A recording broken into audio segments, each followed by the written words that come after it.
Banyak yang bilang lebih baik mati kelaparan daripada harus menyentuh daging ular. Tapi coba kalian bayangkan, setelah berjalan kaki berjam-jam dan energi kita sudah habis, tiba-tiba ada sumber protein di depan. Dan di titik itu, apakah rasa jijikmu masih lebih kuat daripada insting untuk bertahan hidup? Selain itu, ada juga yang bilang, kenapa nggak cari ikan aja? Masalahnya guys, mancing itu butuh waktu dan keberuntungan. Ini aja kita mengecek pancing yang kita pasang kemarin. Di hutan, siapa yang cepat, dia yang makan. Apakah kita mau membuang energi berjam-jam demi ikan yang belum tentu didapat? Apalagi ada yang bilang mending makan ikan lah daripada harus makan ular. Perlu teman-teman ketahui, di dalam hutan kita tuh nggak bisa pesan menu. Pilihannya tuh cuma dua guys, apa yang ada di depan mata atau perut kosong. Lagi pula aku juga tidak memaksa kalian untuk memakan ular, karena yang mengkonsumsi ular adalah kami sendiri. Kenapa masalah kecil seperti ini harus dibesar-besarkan? Meski banyak yang mencibir ataupun jijik melihat kami mengkonsumsi ular, tapi itulah kenyataannya. Memang ikan jauh lebih menggoda di tengah hutan belantara seperti ini guys, tapi itu kalau kita beruntung mendapatkannya.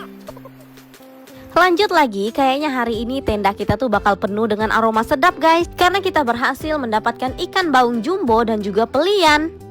Karena sekarang masih pagi, jadi kita memutuskan untuk mencari umpan hidup dulu guys, untuk memasang pancing lagi, supaya nanti kita tuh bisa berhasil mendapatkan ikan yang lumayan banyak. Kalau sudah tahu penghuni sungai di sini tuh ukurannya raksasa, mana bisa kita berhenti sekarang guys. Semangat pun langsung naik 2 kali lipat. Ini adik aku sempat menebar jala di pinggiran sungai, karena targetnya memang mencari ikan seluang sebanyak mungkin. Karena umpan ikan seluang yang segar ini tuh adalah kunci buat narik monster berikutnya ke darat. Karena dapat satu yang besar bukan berarti perjuangan kita pun selesai. Justru ini tuh tandanya kita harus makin rajin untuk mencari umpan dan memasang pancing perawai di setiap pinggiran sungai. Dan ikan seluang ini tuh adalah salah satu makanan mewah buat ikan-ikan besar yang ada di lubuk sana. Ayo guys, kita lihat seberapa banyak ikan seluang yang bisa masuk ke jala kali ini. Sekali tebar jala, semoga cukup ya buat stok umpan sampai malam nanti, karena pantang pulang sebelum umpan habis katanya.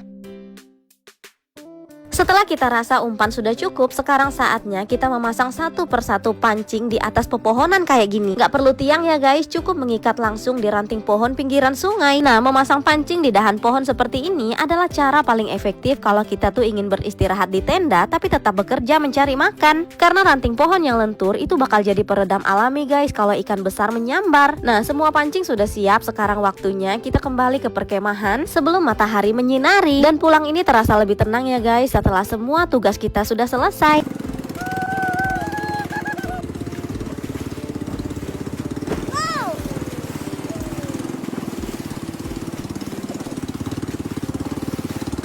Dari kejauhan aku melihat mama dan bapak aku lagi sibuk memancing guys di pinggiran sungai. Mereka belum tahu aja nih hasil tangkapan kita pagi ini.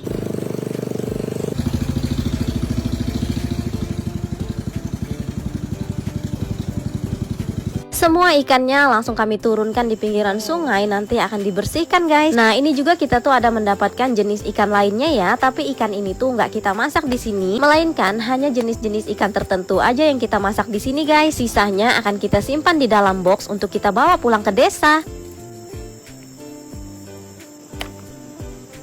Hari pun sudah siang, di sini kita tuh baru selesai makan guys dan siap-siap akan membongkar tenda. Kenapa tendanya udah dibongkar? Karena hari ini adalah hari terakhir kita dan kita siap-siap untuk balik ke desa.